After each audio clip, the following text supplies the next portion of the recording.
नमस्कार दोस्तों, आप देख रहे हैं टुडे न्यूज। टुडे न्यूज बहुत ही अच्छा न्यूज है और ये जिसकी आवाज़ कोई भी नहीं उठाता उसकी आवाज़ टुडे न्यूज उठाता है। और मतलब जहाँ कोई भी नहीं पहुँच सकता, जहाँ कहते हैं ना जहाँ पहुँचे रवि, जहाँ पहुँचे ना रवि वहाँ पहुँचे कभी। तो टुडे न्यूज तो ये है कि जहाँ कोई भी न्यूज नहीं पहुँचता वहाँ पहुँचने वाला न्यूज़ है। और ये धर्मेंद्र सराज सर हैं, ये हमारे छोटे भाई बहुत ज़्यादा इसके काम करें, इसके साथ में करके और ये गरीबों की आवाज़ उठाते हैं। टुडे न्यूज़ को मैं बहुत ज़्यादा मुबारकबाद देता हूँ। आप सबका यहां बहुत बहुत स्वागत, नमस्कार। मैंने कहा प्रेस के मित्रों कहना पड़ता है,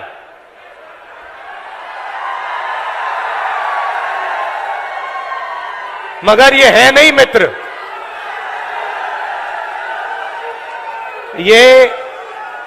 ये अदानी जी के मित्र हैं, मोदी जी के मित्र हैं,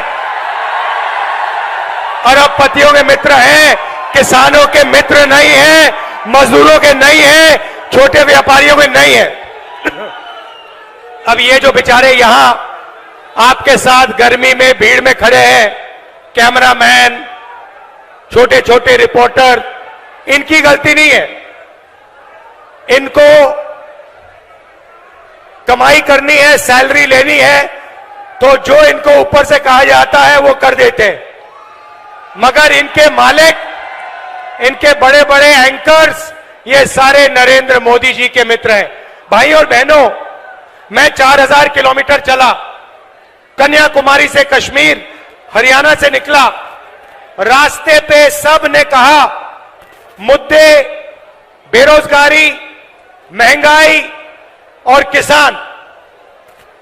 मीडिया में आपको ना किसान की बात दिखेगी, ना महंगाई, ना बेरोजगारी। मीडिया में आपको एक तरफ नरेंद्र मोदी का चेहरा तो दूसरी तरफ अंबानी की शादी, 8 करोड़ रुपए वाली घड़ी।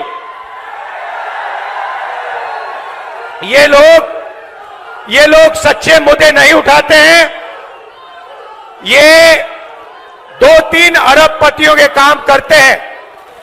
तो कहना पड़ता है मीडिया के मित्र, मगर है नहीं ये। भाई और बहनों, मैं शुरुआत अग्निवीर योजना से करना चाहता हूं।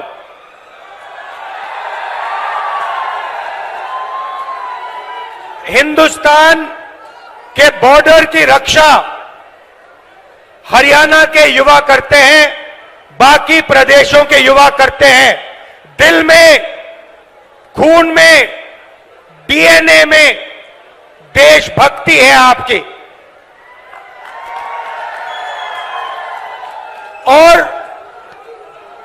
नरेंद्र मोदी जी ने पहली बार हिंदुस्तान के जवानों को मजदूर में बदल दिया है।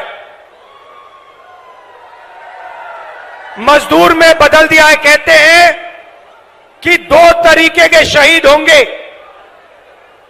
एक नॉर्मल जवान या अफसर, उसके परिवार को पेंशन मिलेगी, शहीद का दर्जा मिलेगा, सारी की सारी सुविधाएं मिलेंगी। और दूसरा, गरीब घर का बेटा जिसको अग्निवीर नाम दिया है, इस अग्निवीर को ना शहीद का दर्जा मिलेगा, ना पेंशन मिलेगी, ना कोई सुविधा मिलेगी, ना कैंटीन मिलेगी। ये योजना नरेंद्र मोदी की योजना है, ये सेना की योजना नहीं है। सेना इसे नहीं चाहती है, ये पीएमओ से योजना बनाई गई है। तो मैं पहली बात आपको कहना चाहता हूं, इंडिया की सरकार आएगी, अग्निवीर योजना को उठाकर हम कूड़ेदान में फेंक देंगे।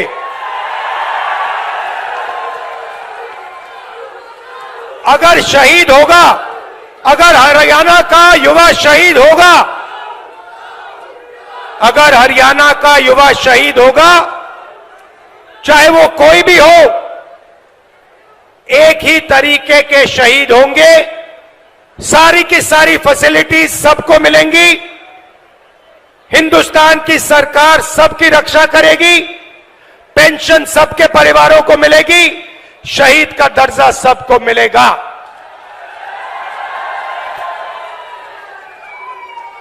तो पहली बात आपसे कहना चाहता हूं, अग्निवीर योजना को हम फाड़ फूड़ के कूड़ेदान में डालने जा रहे हैं।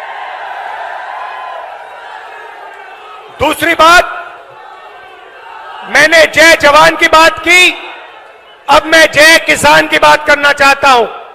जो काम जवान बॉर्डर पे करता है, जो देश की रक्षा जवान बॉर्डर पे करता है, वो हरियाणा का किसान हिंदुस्तान के खेतों में करता है। तो अगर जवान की बात करी तो किसान की बात भी करनी पड़ेगी।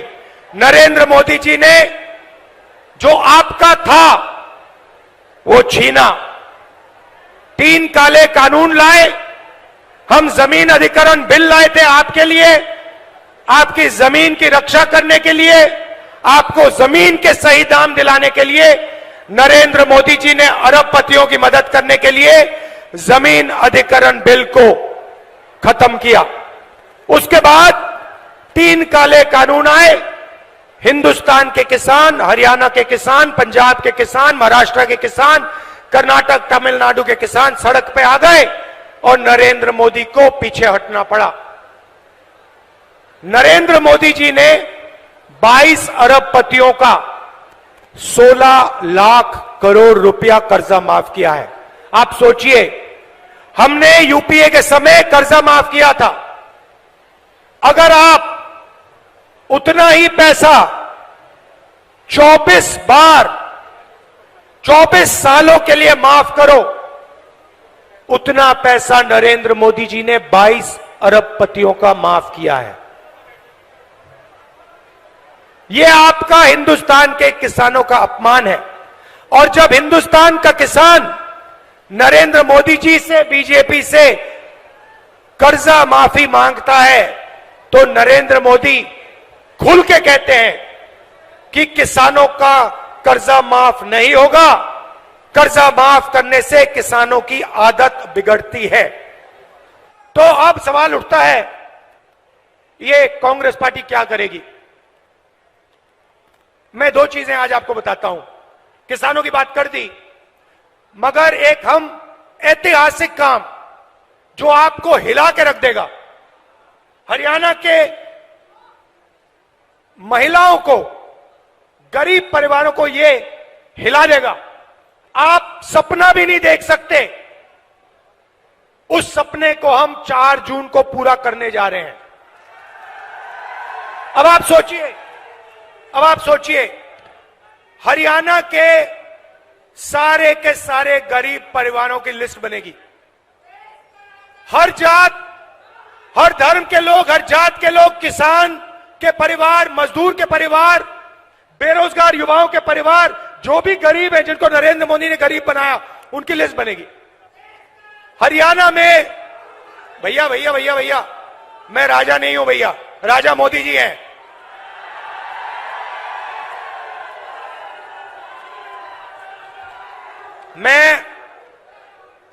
मैं देश का राजा नहीं हूं, देश का राजा कभी नहीं बनना चाहता हूं। मैं देश का बेटा हूं, आपका बेटा हूं, भाई हूं।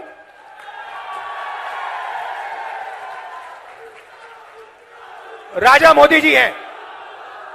तो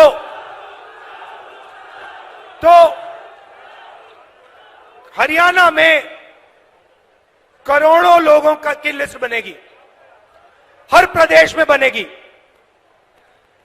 लिस्ट में से हर परिवार में से एक महिला का नाम चुना जाएगा, ठीक है?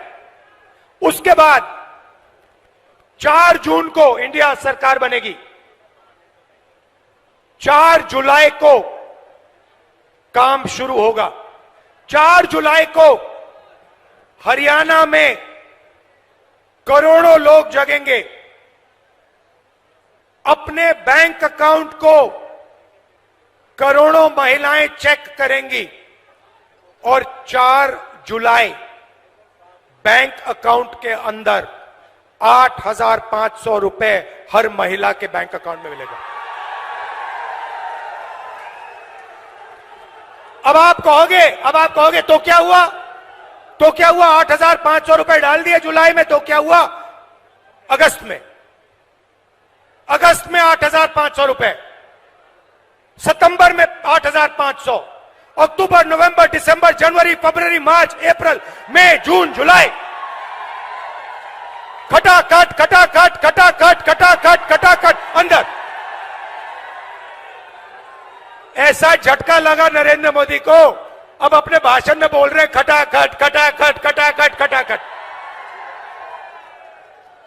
भाइयों और बहनों, आपने कभी सोचा कि हरियाणा के सबसे गरीब परिवारों के बैंक अकाउंट में साल का 1 लाख रुपया सरकार डालेगी? आपने कभी नहीं सोचा था। यह काम हम 4 जून को शुरू करने जा रहे हैं और यह पैसा हर महीने आएगा और उस दिन तक आएगा जिस दिन तक वो परिवार गरीबी रेखा के नीचे होगा। वो चलता जाएगा, खटाखट अंदर। मजदूरों को मनरेगा के लिए आज 250 रुपए मिलता है, हम 400 रुपए देने जा रहे हैं। और आशा और आंगनवाड़ी में जो महिलाएं काम करती हैं, उनकी आमदनी डबल। अब यहां काफी लोगों ने सवाल पूछा होगा, मैं देख रहा हूं कि महिलाएं मुस्कुरा रही हैं और जो पुरुष है ये देख रहे हैं, ये हुआ क्या? ये बैंक अकाउंट, ये महिलाओं के बैंक अकाउंट में क्यों जा रहा है, ये हमारे बैंक अकाउंट में क्यों नहीं आ रहा है? तो ये भी थोड़ा समझाना पड़ेगा ना। तो हिंदुस्तान की मैं पुरुषों को सच्चाई बताना चाहता हूं। भाइयों और बहनों, हिंदुस्तान में 21वीं सदी में घर के बाहर दोनों स्त्री और पुरुष काम करते हैं। मजदूरी भी स्त्री और पुरुष करते हैं, जॉब भी स्त्री और पुरुष करते हैं, बिजनेस भी स्त्री और पुरुष करते हैं। तो जब आप बाहर काम करते हो 8 घंटे 10 घंटे, आपको भी पैसा मिलता है और महिलाओं को भी पैसा मिलता है। आपको सैलरी मिलती है, उनको भी सैलरी मिलती है। मगर फिर 8 घंटे बाद आप घर जाते हो, ये भी घर जाती हैं और ये 8 घंटे और काम करती है। ये बच्चों की देखभाल करती है, ये भोजन पकाती हैं, ये बच्चों का स्कूल वर्क, होमवर्क देखती हैं। तो अगर आप 8 घंटे काम करते हो, ये कम से कम 16 घंटे काम करती हैं। इसीलिए इनके बैंक अकाउंट में 1 लाख रुपया जाने वाला है। मगर मैं हरियाणा के पुरुषों को बहुत अच्छी तरह जानता हूं। मैं जानता हूं कि जैसे इनके बैंक अकाउंट में 1 लाख रुपया आएगा, आप किसी ना किसी तरीके वो उनका पैसा आप भी थोड़ा सा ले जाओगे, तो फायदा परिवार को होगा और सिर्फ परिवार को नहीं होगा। भाइयों और बहनों, नरेंद्र मोदी ने अरबपतियों को पैसा दिया। उन्होंने इस पैसे को अमेरिका में, इंग्लैंड में, दुबई में खर्च किया। हम आपके जेब में पैसा डाल रहे हैं। आप इस पैसे को गांव में, छोटे छोटे कस्बों में, दुकानों में खर्च करोगे। आप shirt, pant, mobile phone, motorcycle, diesel, petrol, ये चीजें खरीदोगे। जब ये खरीदोगे, जो फैक्ट्रियां आज नरेंद्र मोदी जी ने बंद कर रखी हैं, वो सारी की सारी फैक्ट्रियां चालू हो जाएंगी। इंडस्ट्रियलाइजेशन एक बार फिर शुरू हो जाएगा और उन्हीं फैक्ट्रियों में हरियाणा के युवाओं को रोजगार मिलेगा। तो देखिए, एक काम, आपके जेब में पैसा डाला, फैक्ट्रियां चालू कर दी, आपको रोजगार भी दे लिया। तो एक प्रकार से जैसे गाड़ी में, मोटरसाइकिल में पेट्रोल डाला जाता है, वैसे ही हम हिंदुस्तान के अर्थव्यवस्था में पेट्रोल डाल रहे हैं, आपके जेब में डायरेक्ट पेट्रोल डाल रहे हैं। उसके बाद 5 जुलाई को हम चाबी घुमाएंगे, हिंदुस्तान की अर्थव्यवस्था जैसे ट्रैक्टर स्टार्ट होता है गड़गड़ गड़गड़ स्टार्ट हो जाएगी। अब युवा कह रहे हैं कि राहुल जी आपने किसानों की बात कर दी, आपने मजदूरों की कर दी, आपने महिलाओं की कर दी, आपने हमारी बात नहीं की। तो 2 चीजें आपको कहना चाहता हूं। हमने पता लगाया 30 लाख सरकारी रोजगार खाली पड़े हैं। हमारा पहला काम 30 लाख रोजगार आपको दिलवाने का होगा। और दूसरा ऐतिहासिक काम, हम आपको हिंदुस्तान के ग्रेजुएट्स को, यूनिवर्सिटी और कॉलेज ग्रेजुएट्स को एक नया अधिकार देने जा रहे हैं। आपको याद होगा हमने पहले मनरेगा में रोजगार का अधिकार दिया था, उससे करोड़ों लोगों को फायदा हुआ। अब हम एक नया अधिकार ग्रेजुएट्स के लिए ला रहे हैं और आप हैरान हो जाओगे, क्योंकि किसी भी सरकार ने, दुनिया की किसी भी सरकार ने आज तक यह नहीं किया है। हम आपको पहली नौकरी पक्की का अधिकार देने जा रहे हैं। होगा क्या? हरियाणा में प्राइवेट सेक्टर में, पब्लिक सेक्टर में, सरकारी अस्पतालों में, सरकारी कॉलेजेस, यूनिवर्सिटीज में, सरकारी ऑफिसेज में ये नौकरियां आपको मिलेंगी। 1 साल की नौकरी होगी, बेहतरीन ट्रेनिंग आपको मिलेगी और 1 साल के काम के लिए आपके बैंक अकाउंट में 1 लाख रुपया आपको मिलेगा। और हर महीने जैसे महिलाओं के बैंक अकाउंट में 8,500 रुपए आ रहा है, वैसे ही हिंदुस्तान के बेरोजगार युवाओं के बैंक अकाउंट में खटाखट 8,500 रुपए अंदर। अब आखिरी बात मैं हरियाणा की करना चाहता हूं। देखिए, जब हमारी सरकार थी, हरियाणा में जब हमारी सरकार थी, आपने हिंदुस्तान को रास्ता दिखाया था। विकास हुआ तो यहां हरियाणा में हुआ, इंफ्रास्ट्रक्चर बना, गुड़गांव आपने दिया, मेडल्स आपने दिलवाए, ओलंपिक मेडल्स आपने दिलवाए, जो हमने स्पोर्ट्स इंफ्रास्ट्रक्चर का काम किया था। तो अब समय आ गया है, आपको देश को रास्ता दिखाना पड़ेगा। यह आपकी जिम्मेदारी है, मैं आपको छोड़ने वाला नहीं हूं। यह हरियाणा जो है पूरे देश को रास्ता दिखाता है, यह आपकी जिम्मेदारी है। अब आप देश को रास्ता दिखाइए, विकास का रास्ता, इंफ्रास्ट्रक्चर का रास्ता, ओलंपिक्स वाला रास्ता। और सबसे जरूरी, जो ये नफरत फैलाते हैं, नरेंद्र मोदी जो नफरत फैलाते हैं, इसके खिलाफ, ये इनका जो नफरत का बाजार है, इसमें आप सब मिलकर मोहब्बत की दुकान खोलिए। और ये पता लग गया है भैया, भाई और बहनों, कि यहां पे आंधी आने वाली है, कांग्रेस पार्टी का तूफान आ रहा है, हवा चल रही है, धमाके से यहां पे सारी की सारी सीट कांग्रेस पार्टी इंडिया गठबंधन को मिलने जा रही है। आप इतनी गर्मी में आए, इतने प्यार से आपने मेरी बात सुनी। खत्म मैं इस किताब से करना चाहता हूं। ये कॉन्स्टिट्यूशन है भाइयों और बहनों, जो भी आपको मिला है आज तक, आजादी के बाद इस किताब ने आपको दिया है। चाहे वो सड़कें हो, जमीन का अधिकार हो, रोजगार हो, जो भी आपको मिला है, ये इसके कारण मिला है। ये अंबेडकर जी ने दिया, गांधी जी ने दिया, नेहरू जी ने दिया, कांग्रेस पार्टी ने मिलकर, हिंदुस्तान की जनता के साथ मिलकर खून पसीना देकर ये आपको दिया है। और आज बीजेपी के लोग खुलकर कह रहे हैं कि हम इस कॉन्स्टिट्यूशन को और आरक्षण को खत्म कर देंगे। मैं उनको कहना चाहता हूं, बीजेपी के लोग छोड़िए, दुनिया में कोई शक्ति नहीं है जो इस किताब को खत्म कर सके। और हरियाणा की जनता, हरियाणा के लोग इस किताब की रक्षा करनी है, कॉन्स्टिट्यूशन की, संविधान की रक्षा करनी है। आप सबका दिल से बहुत बहुत धन्यवाद।